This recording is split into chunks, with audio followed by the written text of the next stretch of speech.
Hello, it is I, Mike Can't Swim, and it's time for my weekly vlog.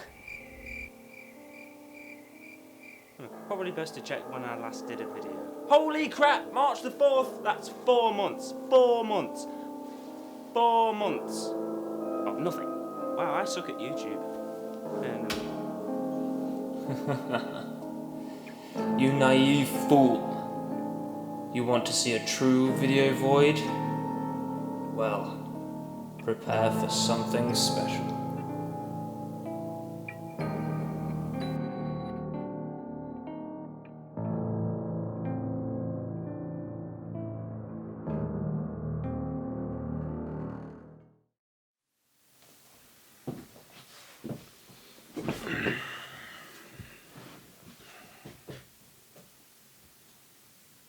Hello. Alright, let's put this main up so we can talk man to camera. How is everyone? That's better. So, how you been? My name is Mike, otherwise known as Mike Can't Swim.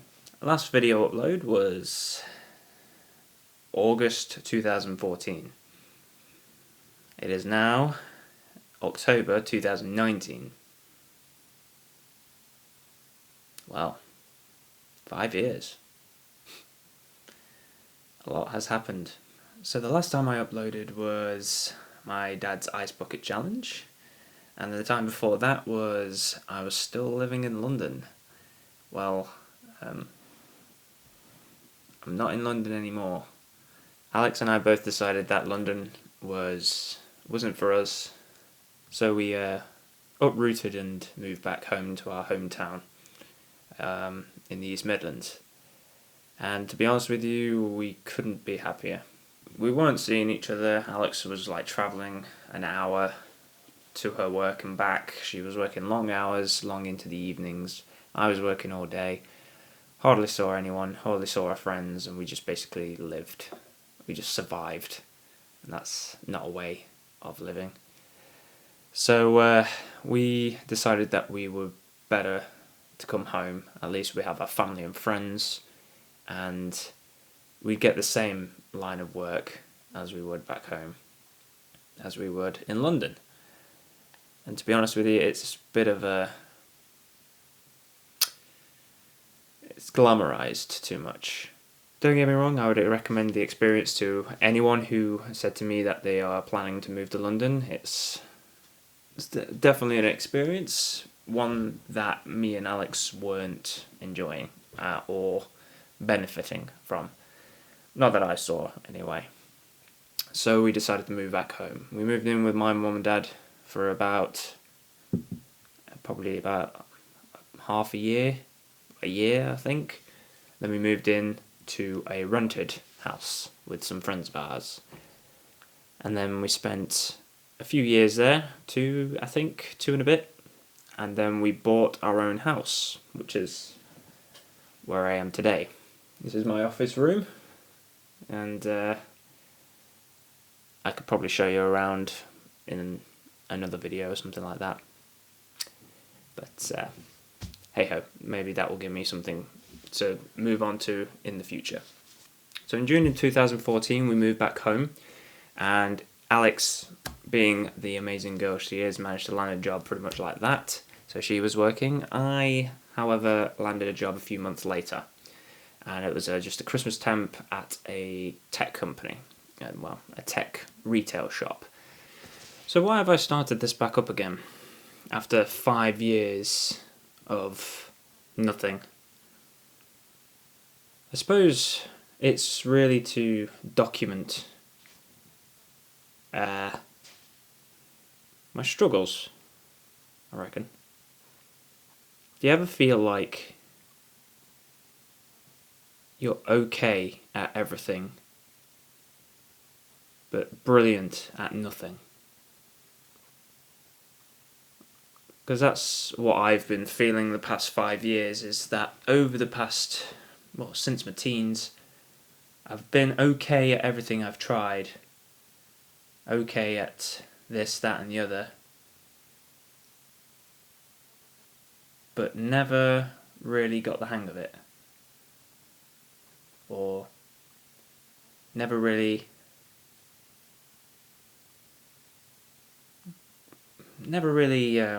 became a master. The jack of all trades, master of none. And I think that's going around. I think that's going around a lot these days, especially in the younger generation, is that. And I kind of realised exactly, for me, why I was feeling like that. And it was because I was impatient. And still am impatient. I want it now. I want to do everything now. I want to be where I want to be now. And I suppose I've come to realise this in the past couple of months simply because I've just turned 30. So my 20s are behind me.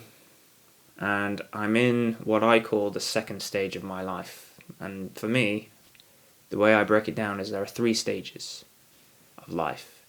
And each stage is 30 years.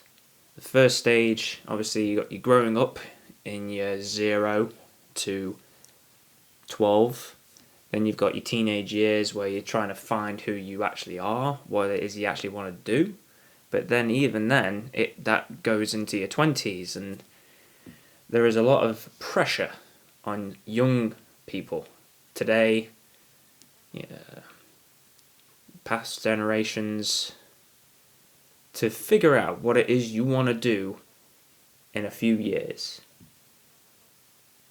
And to be fair, I still have no idea what it is I want to do for the rest of my life. I've found one thing that I want to do, which I'll get to in a moment. I found 2 things. Well, one thing that I've figured out is that if you are truly passionate about something, you will do it day in, day out, regardless of what it is.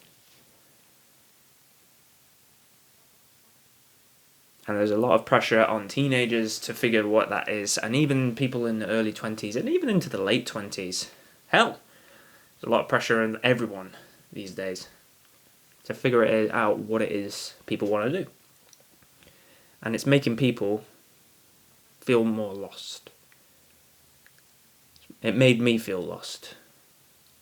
I made myself feel lost because I thought, I tried that. It's like going into an ice cream parlour and sampling every single ice cream and forgetting what the first flavour was, or what the first flavour tasted like. So you go back and try that again. And then you get into that one. But then it's like, well, I like that flavour as well. A lot of motivational people say that you got to find your passion and do it. But what if you're struggling to find what it is that actually makes you passionate? It's in the little things, I reckon. It's in the way you talk about something, the way you act when you do it, how passionate you are about doing it. Like, if you're passionate about retail or selling, you'll enjoy it, therefore you become good at it. But nobody's passionate about retail. I don't know. Maybe I'm talking out my arse here. I don't know. 30 years and none the wiser. It's kind of a depressing video to come back to, really. I spent the past 5 years doing different things. When I was living in London, I worked for a company called Tes Youth and did videos for them where I was talking about the youth of today, or, well, young people, and how it's difficult for them to get into work or to do this. And it's only been recently that I realised what it was that my boss at the time, my employer at the time, was trying to teach me, and was that the only person that you can rely on is yourself. And if you want to apply for a job, apply for a job. But don't rely on your employer to have your best interests. They may have your best interests, and that's great, but people are different. Managers are different. I was different when I was a manager to my previous manager. And the manager after me is different. Everyone's different. I'm just gasbagging here. But I need to get this off and out into the world. At least out of my head. So, I've figured that there are a few passions that I have found. I like creating. I like building. For example, one of my recent exploits has been into property development, where we take a shell of a house and turn it into a home for somebody. And it's a win-win, because yes, we get paid the rental income, but we also have to fork out a big amount of money to do that up. And we then give it to a family who can then have the security to live out their dream. Because one thing I've learned over the past few years, I've always had the mindset of I must buy and own my own house, which I am lucky enough these days to do. But many people, A, don't have that dream, B, don't want that dream, and C, don't even think it's a possibility to have that dream. But I also like video creation, and I lost sight of that, obviously, 5 years ago. Making my own videos and doing stuff like that was something I enjoyed doing. Recently I've done a few projects where I did a music video for a friend of mine. I did a production for a production of Annie. Did a little video clip to start off, so that was quite fun to shoot in the 1930s style of filming. And things like my dad's ice bucket challenge, which is the last video on this, that was in 2014, I believe, which is a long time ago, which was quite funny. Not your typical ice bucket challenge, but that's how long ago I was doing my video, when ice bucket challenge was still a thing, which is strange. And I'm looking at my YouTube channel right now, and there's 29 subscribers, so to those 29 subscribers, hello, and thank you for not cleaning me out. and to be fair, I don't really mind if I get any more or any less, because I think now I just want to get back into video production. At the very least, have it as a side thing to what I am actually doing. But that's by the by. So this is a quick little update video. As you can see, my hair has gotten significantly longer over the 5 years. This is actually cut, which is why it's all bouncy. You probably can't see it in this light very well, because the lighting's not very good today. I need to have a play around with the lighting situation so that I can better flood the room with light. Maybe even put one behind me. Well, that will come in time. One thing I would like to talk about before we depart is mental health. And I know it bangs on... I know we all bang on about it in the news, and mental health awareness and depression, anxiety, and everyone's self-diagnosing everyone with anxiety, social anxiety, depression, and things of that nature. And I'm not belittling it in any way, because it was only after the fact that 2 years ago when I was working for a fruit-based tech company, not naming any names.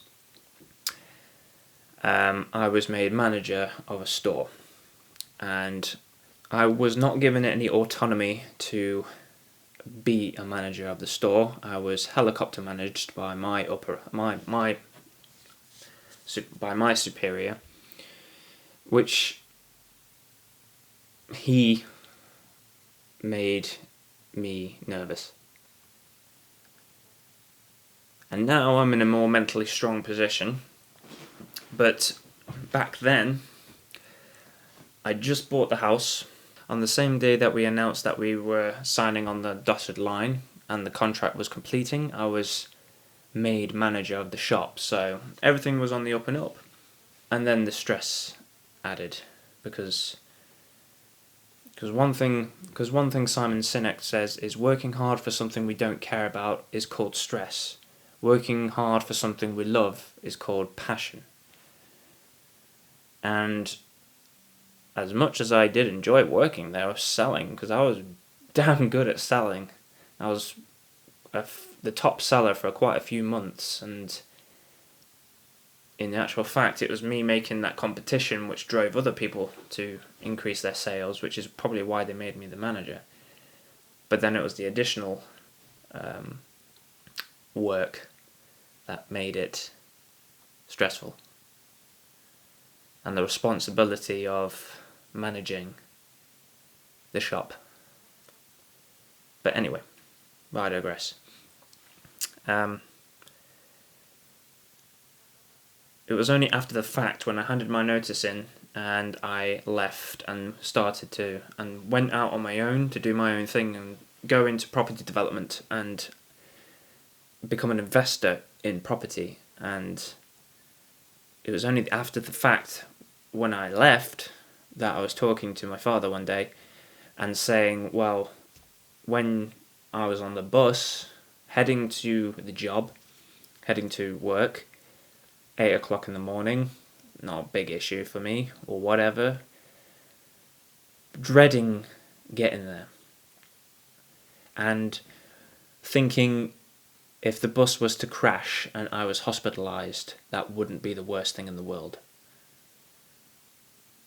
That basically said to my dad, he said, you do know that is signs of depression.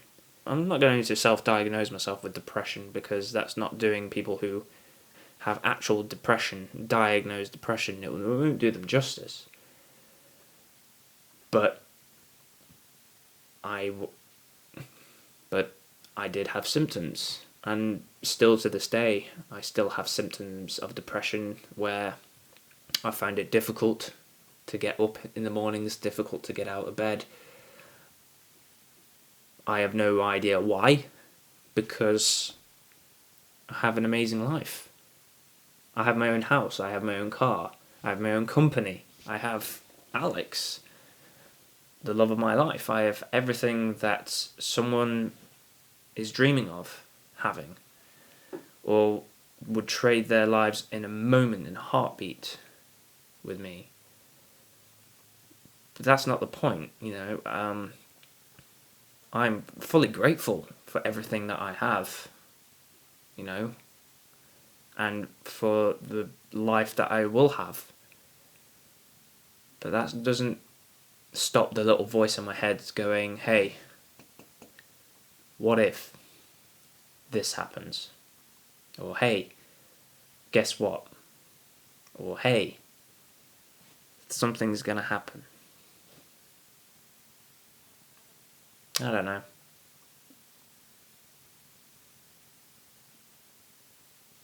But I think this is pretty heavy for a return video. So we will discuss that in depth maybe in the next video. For now, I reckon I'll leave it there. But I would like to say one thing to everyone who's watching,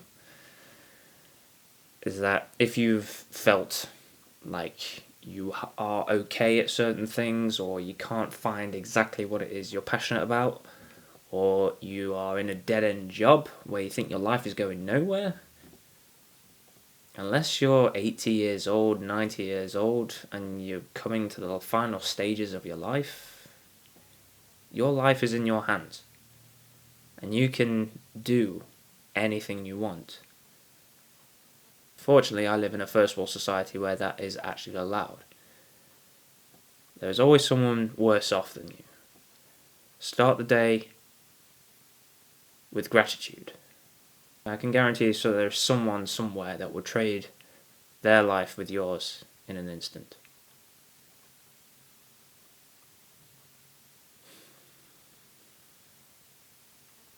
And I do get a lot of flack from friends about my video vlogging, whatever it's called these days, video biography, whatever, saying that in my previous videos I said I've got to do a lot more videos, but I think now I'm going to do one more regularly. I'm going to build this up. I'm going to start and not stop. Maybe I'm going to buy the ice cream. Buy 2 scoops. 2 different flavours. Maybe even more. Who knows? Okay. My camera's going to cut off recording soon because I've been rambling on for almost half an hour. But thank you for listening to my rambles. We'll try and have another return video which is a bit more light-hearted. And I'll tell you the good things that have happened in the past 5 years as well. There are a lot. So thanks for watching, and I'll see you next time.